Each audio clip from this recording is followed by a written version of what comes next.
He fired me before I could even finish my first week, and yet he refused to let me leave. I thought billionaires only canceled contracts over profits, not over the way someone made them feel at 2 a.m. in an empty office. The first time I met him, Ethan Kross, he looked exactly like the kind of alpha you hear about in stories: cold, untouchable, sharp as a blade in a boardroom. His presence filled the entire glass-walled office, as if every shadow bent toward him.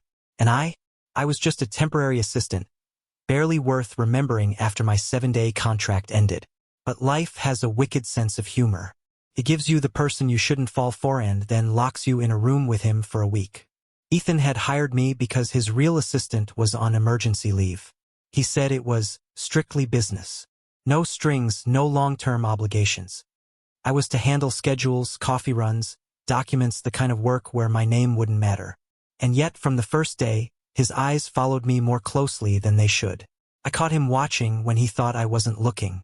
His jaw would tighten whenever I laughed too easily with someone else in the office. I told myself I was imagining it, that a man like him couldn't possibly notice someone like me. But then there were the small things. The way he'd linger at my desk just long enough to ask unnecessary questions.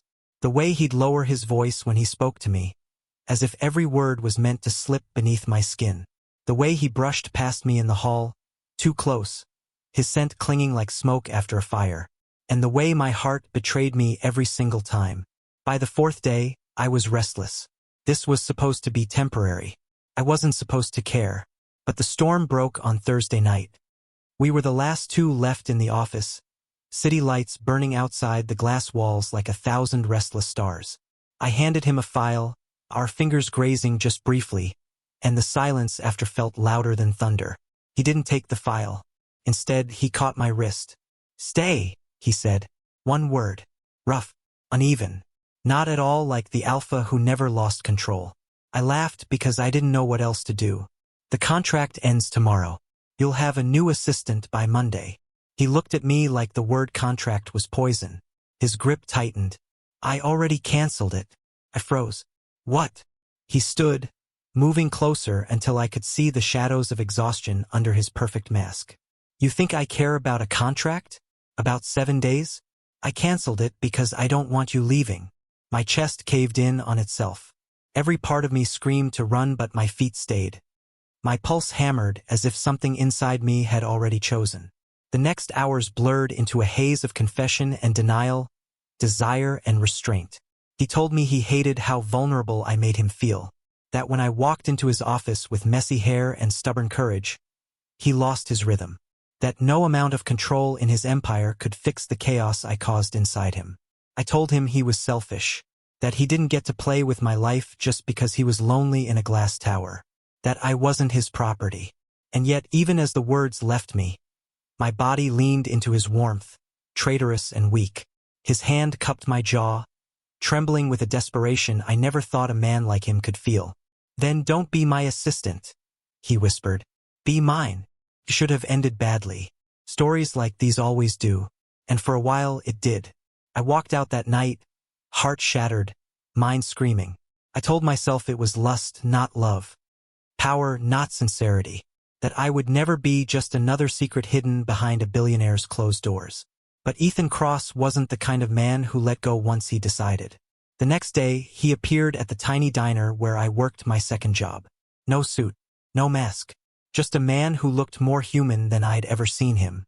He sat at the counter for 3 hours, watching me refill coffee for strangers, until I finally gave in and slid into the booth across from him. "I don't care if it's messy," he said, his voice low, breaking. "I don't care if it ruins me. All I want is one chance to keep you. Not as my assistant. Not as my possession. Just as you." The diner lights were harsh. The smell of grease clung to my uniform. Nothing about it was romantic. But when his hand reached across the table, slow, uncertain, and I didn't pull away, something in me finally admitted what I had known all week. I wanted him too. We didn't kiss that night. Not in the diner, not in the parking lot, not even when he walked me home under the cold New York sky. But when we reached my door, he stood there, every inch of him trembling with the weight of holding back.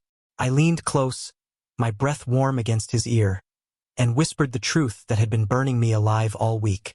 "I don't want 7 days either." That was when his control broke.